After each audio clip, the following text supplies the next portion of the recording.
السلام علیکم، وی ایکسکلوسیو کے ساتھ میں ہوں وسیم عباسی۔ آج ہمارے ساتھ وزیر داخلہ سرفراز بگٹی صاحب موجود ہیں۔ ہماری خوش بختی ہے، ہم ان سے انٹرویو کریں گے اور جانیں گے کہ گورنمنٹ کیا کر رہی ہے بہت سارے ایشوز کے حوالے سے۔ بہت بہت شکریہ بگٹی صاحب وقت دینے کا۔ الیکشن ہونے والے ہیں اور کتنے سارے جو حساس ڈکلیئر کیے گئے ہیں پولنگ اسٹیشنز، الیکشن کے حوالے سے کیا پھر فوج کی بھی مدد لی جائے گی؟ کیا اسٹریٹجی بنائی گئی ہے؟ دیکھیں، ہم الیکشن کمیشن کے ساتھ تعاون کریں گے۔ یہ الیکشن کمیشن نے ڈیسائیڈ کرنا ہے کہ کتنی ان کو نفری چاہیے، وہ منسٹری آف ڈیفنس ان کو پرووائڈ کر دے گی۔ ظاہر ہے وہ فوج ان کے اس میں ہے۔ جو پیراملٹری فورسز ہیں جس میں FCC ہے، رینجرز ہے، پولیس ہے اور اس طرح کی فرنٹیر کانسٹیبلری ہے، ہم ان کو مکمل سپورٹ کریں گے for free fair and impartial election. اور الیکشن سے پہلے جیسے حافظ حمداللہ پہ اٹیک ہوا ہے، سیاسی لیڈروں پہ بھی اٹیکس کا ہے، کوئی خدشہ ہے ایسا؟ کوئی سیکیورٹی رپورٹس ہیں ایسی کہ الیکشن کیمپین وائلنٹ ہو سکتی ہے؟ دیکھیں، اگر ٹریک ریکارڈ آپ دیکھیں تو ہمارا الیکشن جو پچھلے 3 ہوئے ہیں، تینوں بڑے وائلنٹ ہوئے ہیں۔ جو 2007 میں محترمہ بینظیر بھٹو صاحبہ کی شہادت اور پھر ان کے کارکنوں کی شہادت، اور پھر 2013 میں نواب ثناء اللہ زرعی کے قافلے پہ بہت بڑا حملہ، اس میں ان کے 2 بھتیجے، ایک بھائی اور ایک بیٹے کی شہادت۔ پھر 2018 میں میر سراج رئیسانی کے الیکشن کمپین کے سلسلے میں جلسے میں حملہ، جس میں 300 کے قریب لوگ شہید ہوئے سمیت ان کے، جو بڑی ایک توانا آواز تھی بلوچستان سے پاکستان کی۔ لیکن بلوچستان میں ایک بہت خوبصورت سٹوری ہے پاکستان کی، دیر از نو سٹوری ٹیلر، تو وہ ایک سٹوری ٹیلر تھے۔ اللہ تعالیٰ ان کو غریق رحمت کرے، ان کے اور ان کے شہداء کی درجات بلند کرے۔ تو یہ ایک ٹریک ریکارڈ تو رہا ہے۔ میاں نواز شریف صاحب پہ 2007 میں فائرنگ ہوئی ان کے جلسے میں، تو کہنے کا مطلب ہے کہ ابھی حافظ حمداللہ صاحب پہ ہوا، JJOI کا ایک جلسہ جو باجوڑ میں ہو رہا تھا اس پہ ہوا، مولانا فضل الرحمان صاحب کو سیریس تھریٹس ہیں، ابھی وہ کوئٹہ جا رہے تھے بھی ہمیں بڑے سیریس تھریٹس آئے۔ سو نائس آف ہیم کہ انہوں نے ہماری ریکویسٹ پہ اپنا وینیو چینج کر لیا، اور پھر جو ہم نے سیکورٹی پلان دیا ان کے لوگوں نے اس پر منوان عمل کیا۔ تو ظاہر ہے تھریٹس تو پولیٹیکل لیڈرشپ کو موجود ہیں۔ اگر آپ ہسٹری میں جائیں، ماں سوائے ایک جماعت کے، پاکستان کی پولیٹیکل جماعتوں میں سے تمام جماعتوں کو تھریٹس رہی ہیں۔ ایک جماعت ایسی ہے جس کو، وہ کون سی جماعت ہے بتا دیں؟ وہ صیغہ راز میں تو نہیں رکھیں گے نا؟ نہیں، صیغہ راز کیا ہے، ان کو آج تک کوئی اس طرح کا تھریٹ نہیں ہے، وہ PTI ہے، ان کو TTP سے تھریٹ نہیں آیا آج تک۔ اچھا، ابھی حال ہی میں چل رہا تھا کہ نواز شریف اور شہباز شریف کی سیکیورٹی کے تھریٹس ہیں، اس بات پہ کتنی صداقت ہے؟ دیکھیے، اسپیسیفک تھریٹ تو ایسا سچ نہیں ہے کہ بندہ کہے کہ جیسے مولانا فضل الرحمان کا اسپیسیفک تھریٹ ہے، تو اس طرح میاں صاحبان کا کوئی اسپیسیفک تھریٹ نہیں ہے، لیکن وہ اتنے بڑے قد کے لیڈر ہیں تو ظاہر ہے وہ انڈر تھریٹ تو ہیں اور ہر وقت رہتے ہیں، چاہے زرداری صاحب ہوں، چاہے بلاول صاحب ہوں، چاہے مولانا فضل الرحمان صاحب ہوں، ANP کی لیڈرشپ ہو، باپ کی leadership who, so and so آن، تو انڈر تھریٹ تو ہوتے ہیں۔ اچھا، بلوچستان کی آپ نے بات کی ہے، آپ خود بلوچستان سے ہیں، آپ کے پرائم منسٹر بلوچستان سے ہیں، اب بھی چیف جسٹس قاضی فائز صاحب بھی بلوچستان سے ہیں۔ آپ کے خیال میں یہ جو ساری شخصیات وفاق میں آئی ہیں اور اچھے عہدوں پہ ہیں، تو بلوچستان کے عوام کی قسمت میں کوئی تبدیلی آئی ہے یا ان کے حقوق کے حوالے سے کوئی بہتری آئی ہے اس چیز سے؟ دیکھیں، یہ لمیٹڈ سے ٹائم میں، لمیٹڈ سے مینڈیٹ کے ساتھ میرا نہیں خیال کہ کوئی بنیادی یا واضح تبدیلی جو ہے وہ آپ متوقع رکھیں۔ یہ ضرور ہوتا ہے کہ چھوٹی چھوٹی چیزیں ہوتی ہیں، چھوٹے چھوٹے انسینٹیو ہوتے ہیں۔ فار ایگزامپل میں آپ کو ایک مثال دیتا ہوں، میرے پاس ایک فائل لائی گئی، اس فائل میں پولیس آفیسرز جا رہے تھے USA ٹریننگ کے لیے، دیر واز نن فرام بلوچستان، نن فرام بلوچستان، تو نن فرام GB، نن فرام AJK۔ تو مطلب کہ یہ جو ڈسکریمنیشن ہے، اس طرح کی ڈسکریمنیشنز جو چھوٹی چھوٹی چیزیں وہ رک جاتی ہیں۔ تو ہم نے اس فائل کو واپس بھیجا اور کنسرن لوگوں کو کہا کہ آپ اس کو ری تھنک کر لیں، ری وزٹ کر لیں کہ کیوں یہ بیلنس نہیں ہے، کیوں بلوچستان کے لوگ نہیں ہیں، کیوں GB کے لوگ نہیں ہیں، اور KP سے بھی کوئی انفارچونیٹلی نہیں تھا۔ تو ہم نے اس کو KP سے بھی لوگ ڈالے، GB سے بھی ڈالے، AJK سے بھی ڈالے، پنجاب کی تعداد تھوڑی کم کر دی۔ یعنی کہ چھوٹے صوبے سے ہونے سے آپ کی نیچرل انکلینیشن ہوتی ہے کہ محرومی کا احساس جو احساس ہوتا ہے وہ زیادہ، تو پھر اس طرح کی جو روزمرہ کی چیزیں آتی ہیں۔ اب میجر ڈیسیجنز تو جو ہیں وہ 18th امنڈمنٹ کے بعد بلوچستان کے حکمرانوں نے خود کرنے ہیں، وہ تو کسی وفاق نے نہیں کرنے۔ لیکن مسنگ پرسن کے مسئلے پہ بھی کوئی بہتری آ سکتی ہے آپ کے خیال میں؟ پہلے تو بتائیں کہ یہ مسنگ پرسنس کا جو ایشو ہے یہ بذات خود ایک ڈائسی سبجیکٹ ہے، اس کا کاؤنٹ ڈائسی ہے، اس کا سیلف ڈسپیرنس کے کیسز ہیں۔ میں نہیں کہتا ہوں کہ لوگ مسنگ نہیں ہوں گے، لوگ مسنگ۔ ریاست کے خلاف لڑائی کس نے پہلے شروع کی؟ آیا ہم نے ایز اے پارلیمنٹیرین، ہماری اسمبلی نے، ہم لیجسلیٹرز نے کون سی ایسی لیجسلیشن کی ہے جس لیجسلیشن سے ہماری ایک انٹیلیجنس، دیکھیں تھوڑا سمجھیں اس کو، اور آپ کے آڈینس کو سمجھانے کے لیے میں یہ بات کہہ رہا ہوں.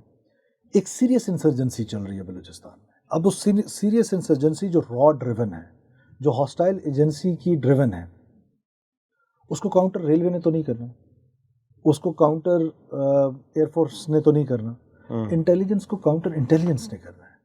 جب ہم کہتے ہیں انٹیلیجنس ڈریون وار ہے تو اس کا جو کاؤنٹر ہے وہ بھی انٹیلیجنس ڈریون ہوگا. اب جب انٹیلیجنس ڈریون ہوگا, کیونکہ سیکورٹی فورسز تو گرے میں آپریٹ کر رہی ہیں. اب ایک فوجی کھڑا ہے, اس کو پتا ہے کہ سامنے سارے دشمن ہیں, پیچھے سارے دوست ہیں, تو اس کے لیے کتنا آسان ہے. صحیح ہے. جب اس کو یہ نہیں پتا کہ لیفٹ رائٹ جو لوگ آ رہے ہیں میرے پاس جا رہے ہیں, کون دشمن ہے کون دوست ہے, تو یہ سیکورٹی فورسز کے لیے بڑے چیلنجز ہیں. تو ایسے میں انٹیلیجنس ڈریون وار ہے تو پھر اس کو کاؤنٹر انٹیلیجنس کرتی ہے. ہم نے کتنے ایک اپنی انٹیلیجنس ایجنسیز کو اکوپڈ کر لیا ٹو فائٹ دس وار. آپ کسی کو جنگ کے لیے بھیجتے اس کو ہتھیار ہی نہ دیں. اب مسنگ پرسن کو لوگ کیا کہتے ہیں؟ لوگ کہتے ہیں کہ ان کو کورٹس میں لے آئیں, ان کے جو مقدمات ہیں. یہی تو میں آپ سے کہہ رہا ہوں جی, کورٹ میں لے آئیں. تو ہجرت اللہ جو تھا, جو مناوا پولیس اسٹیشن میں حملے میں شامل تھا, کتنے دنوں میں اس کی ضمانت ہوئی ہے آپ کو پتا؟ With in 2 weeks. تو عدلیہ کا نظام بہتر کرنے کی ضرورت ہے نا. لیجسلیشنز نے کرنا ہے, لیجسلیٹرز نے کرنا ہے. میں تو الزام سب سے پہلے اپنے آپ کو دے رہا ہوں. نہ عدلیہ کا قصور ہے, نہ فوج کا قصور ہے, قصور تو میرا ہے کہ میں اپنی, اب آپ دیکھیں کیونکہ یہ سوشل میڈیا کا پلیٹ فارم ہے, تو اس پہ ذرا زیادہ ٹی وی چینلز پہ اتنی کھل کے گپ نہیں لگتی ہے جتنی آپ کے یہاں کھل کے گپ لگتی ہے. مجھے ایک بات بتائیں کہ آپ ایک انٹیلیجنس آپریٹر ہیں اور آپ ایک کال انٹرسیپٹ کرتے ہیں, یا آپ کو ایک سورس رپورٹ دیتا ہے کہ مسٹر اے مسٹر بی کو قتل کرنے کے لیے جا رہا ہے. Mister A is a miscreant, mister B is a teacher, is a lawyer, is a common citizen, اس کو قتل کرنے جا رہا ہے اور ناحق قتل کرنے جا رہا ہے. تو ایز اے آپریٹر یا as a officer what will you do? یا تو آپ یہ کریں گے آپ اس کو روکیں گے, اس کو پکڑ لیں گے. جب آپ نے اس کو پکڑ لیا تو اب آپ کے پاس 2 آپشنز ہیں. ایک یہ کہ آپ اس کو اپنے پاس رکھیں گے, اس کے مائنڈ وہ کریں گے اور پھر کچھ عرصے بعد چھوڑ دیں گے. دوسرا یہ کہ آپ فوراً اس کو فورسز کے حوالے کر دیں گے, پولیس کے لیویز کے. وہ ہفتے بعد باہر ہوگا, ہفتے بعد باہر ہوگا. جس میڈیم سے آپ نے اس کو پکڑا تھا, وہ ٹیکنیکل میڈیم تھا یا ہیومن انٹیلیجنس, اس کو پتہ ہے کہ مجھے اس میڈیم کی وجہ سے میں پکڑا گیا ہوں. وہ اس میڈیم کو چینج کر دے گا اور کسی اور طریقے سے جا کے اس پنجابی ٹیچر کو قتل کر دے گا. Being an intelligence operator what would I do? Let him too. لیکن سر اس کا حل مستقل یہ تو نہیں ہوگا نا کہ اب سارے لوگوں کو پکڑ کے رکھ دیں گے. دیکھیں اس کا مستقل حل تو یہی ہے باسی صاحب کہ لیجسلیشن کریں, کاؤنٹر انسرجنسی لاز بنائیں, اپنے انٹیلیجنس ایجنسیز کو اکوپڈ کریں, لا کے تحت ان کو اکوپڈ کریں تاکہ وہ کاؤنٹر انٹیلیجنس کر سکیں, کاؤنٹر ٹیررزم کر سکیں, کاؤنٹر انسرجنسی کے آپریشنز کر سکیں. ادروائز تو پھر ایسا ہی ہے, پھر یہ ایسی سلسلہ. اچھا سر, پاسپورٹ کے حوالے سے ہے کہ بہت ڈیلے آ رہا ہے پاسپورٹ اشاعت میں, اس پہ حوالے سے کوئی بہتری ہو رہی ہے؟ حج کا بھی آپریشن شروع ہونے والا ہے, تو لوگوں کو جو مسائل ہیں اس حوالے سے کیا کریں؟ بڑا جینوئن ایشو ہے, آپ نے جینوئن ایشو کی طرف نشاندہی کی ہے, اس میں کوئی دو رائے نہیں ہے کہ جو حج کے پرنٹنگ پیپرز تھے وہ جرمنی سے امپورٹ ہوتے ہیں. ایل سیز نہیں کھل رہی تھی, وہ لیٹ ہو گیا. لیٹ ہونے کی وجہ سے ایک بہت بڑا بیک لاگ جو ہے وہ اس میں آ گیا. اب پاسپورٹ آفیسز پاکستان میں جتنی بھی پرنٹنگ مشینز ہیں 24/7 دیر از نو ریسٹ, 3 گھنٹے کے شفٹ ہیں, 24/7 کام کر رہے ہیں اور اس کو بیک لاگ کو کم کرنے کی کوشش کریں. انشاءاللہ یہ مسئلہ جلدی حل ہوگا. جلدی آپ مطلب اس کو کوشش کریں. اچھا, کچھ افغان مہاجرین کے حوالے سے بات ہو رہی ہے, کچھ الیگل لوگوں نے نادرا کی آئیڈینٹی کارڈ بنا لیے ہیں, کچھ وہ کر لیے.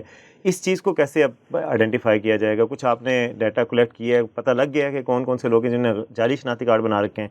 دیکھیں پتہ تو ضرور ہے, اور نادرا ایک نیشنل سیکورٹی کا ادارہ بن گیا. دنیا جہان میں ڈیٹا جو ہے اس کی تھیفٹ ایک ہینیس کرائم ہے, اور ہمارے ہاں یہ جو آئیڈینٹی تھیفٹ ہے یہ اتنا آسان بن گیا تھا کہ آپ کی ٹری ہے, اس میں آپ کے 2 بچے ہیں, ایک بھابھی صاحبہ ہے, والدہ ہے یا والد ہیں, اس کی جگہ پر ایک میں بھی گھس جاتا ہوں, اور پھر آگے میری ٹری بھی آپ کے نام سے چل رہی ہے اور آپ کو پتہ ہی نہیں ہے, کیونکہ آپ کا تو ایکسیس سسٹم میں نہیں ہے. آپ کو تو شناختی کارڈ بنانا ہے, بن جائے گا, پاسپورٹ بنانا ہے, بن جائے گا. You doesn't know about your tree. آپ کے پاس ایکسیس ہی نہیں ہے فیملی ٹری دیکھنے کی کہ میری ٹری میں کوئی آیا تو نہیں ہے. اب ایسے میں یہ کتنی عجیب بات ہے کہ آپ کی ٹری میں کوئی بندہ ڈل جائے اور کل وہ کسی کرائم میں پکڑا جائے, لوگ آ کے آپ سے پوچھیں کہ کون ہے بھائی آپ کا بھائی, تو آپ حیران ہوں گے کہ یہ میرا بھائی تو نہیں ہے. بالکل. تو یہ ہے نیشنل سیکورٹی. جب نیشنل سیکورٹی کا ادارہ ہے تو پھر اسی چیز کو سامنے رکھ کے ایک لیفٹنٹ جنرل کو لگایا گیا. اب اس لیفٹنٹ جنرل کا اگر آپ ریکارڈ دیکھیں تو وہ فوج میں ڈیجیٹلائزیشن کا جو کام تھا وہ کر رہا تھا, اور فوج نے اس کو بڑی مشکل سے اسپیئر کیے فار دس نیشنل کاز, کیونکہ وہ تو ان کی وہاں پر جو کام کر رہا تھا اس کام کا تصور اس سے بہت بڑا کام ہے جو وہاں پر کر رہے تھے. تو وہ صرف اس لیے کہ ان کو ڈیجیٹلائزیشن کا بھی ایکسپیرینس ہو اور سیکیورٹی کا بھی ایکسپیرینس. یہ آپ کی نہیں ڈیمانڈ پہ ہوا ہے جی بالکل.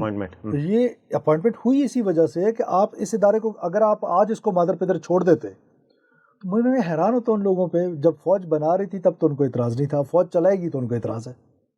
بنایا بھی تو فوج نے نا. ہاں مجھے پتا ہے کہ اس وقت وہ تھے. یہ ہم نے ایک فیشن بنا لیا ہے کہ ہم نے اپنی فوج کو کرٹیسائز کرنا ہے.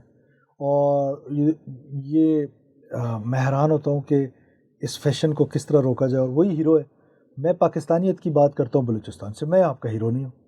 جو قتل کرتے ہیں, پنجابیوں کو مار دیتے ہیں, آج بھی 4 پنجابی بیچارے مارے گئے ہیں, وہ آپ کے ناراض بلوچ ہیں, آپ کے ہیرو ہیں. آپ پنجابی کتنے اچھے مقتول ہیں ویسے, جو آپ کو قتل کرتا ہے آپ اس کی زیادہ عزت کرتے ہیں. ہم سول رائٹس کی بات کرتے ہیں کہ انسانی حقوق تو ہوتے ہیں نا ایک اچھے معاشرے میں, سولائز معاشرے میں, بس صرف یہ بات ہے, باقی تو ٹھیک بات ہے. قتل کرنے والے کا کوئی ساتھ نہیں دیتا. نہیں تو آپ نے کتنے پروگرام کر لیے ہیں جو پنجابی قتل ہوئے ہیں, آپ کو پتہ ہے 5000 سے سویلین زیادہ قتل. پاسپورٹ شناختی کارڈ دیکھ دیکھ کے جو مارے ہیں, ظاہر ہے ظلم ہے. یہ تو کتنے پنجاب کے لیڈرز نے اسمبلی میں اس پر آواز اٹھائی ہے؟ Answer is zero. کتنے پنجابی لیڈرز نے وہاں جا کر ان کے لیے فاتح خانیاں کی ہیں؟ Answer is zero. کتنے پنجابی لیڈرز نے, کتنے پنجابی میڈیا نے, یا فار دیٹ میٹر پنجابی ہمارے انٹلیکٹ نے, پروفیسرز نے, کتنے کہاں پر اس پر احتجاج کیے؟ پنجاب بڑا صوبہ ہے نا, بڑے دل والے ہیں, بھائی ہیں, بڑے بھائی ہیں, وہ چھوٹی چھوٹی چیزوں کو اگنور کر جاتے ہیں. اچھا, پاسپورٹس کے حوالے سے سر, آپ جو انلیگل پاسپورٹس پاکستان کے سعودی عرب نے دیے ہیں 12,000 کے قریب, اس پہ کیا پیش رفت ہوئی ہے ابھی تک؟ دیکھیے اس پر ایک انکوائری کنڈکٹ ہو رہی ہے, اور وہ انکوائری جو ہے وہ نوٹیفائی ہو چکی ہے. اس کی جو ہی رپورٹس آئیں گی آپ کے ساتھ شیئر کریں گے. میں نے آپ کو بتایا کہ ہماری آئیڈینٹی تھیفٹ کی 1000 ایگزامپلس ہیں. ایک افغانستان نہیں, کئی ایسے ممالک ہیں جہاں کرائم میں لوگ پکڑے جاتے ہیں اور پاکستانی پتہ چلتا ہے وہ پاکستانی نہیں ہے. اور کتنی بڑی سبکی ہے. نہیں, بہت خطرناک بات. اچھا, دوسرا بس آپ ایک یہ بتا دیں کہ آپ کا مستقبل میں کیا ارادہ؟ آپ ظاہر ہے وزیر داخلہ بن گئے, آپ تو ایک سیاستدان بھی ہیں. فیوچر میں اب آپ کس پلیٹ فارم سے آئیں گے, کیا کریں گے؟ آپ سیاست کریں گے, نہیں کریں گے؟ نو کمنٹس, آپ کو پتہ چل جائے گا. اچھا, بعد میں پتہ چلے. ایک آخری سوال آپ کی اپنی ذات کے حوالے سے کہ آپ بڑے باروب سی شخصیت ہے, ظاہر ہے ایک غصے والے رہتے ہیں, گھر میں آپ کا کیسا تاثر ہے؟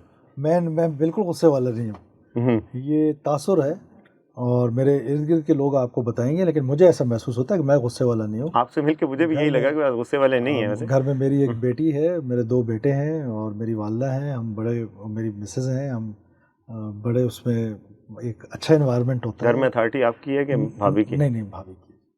اچھا, ماشاء اللہ. بہت شکریہ سر آپ کے ٹائم دینے کا.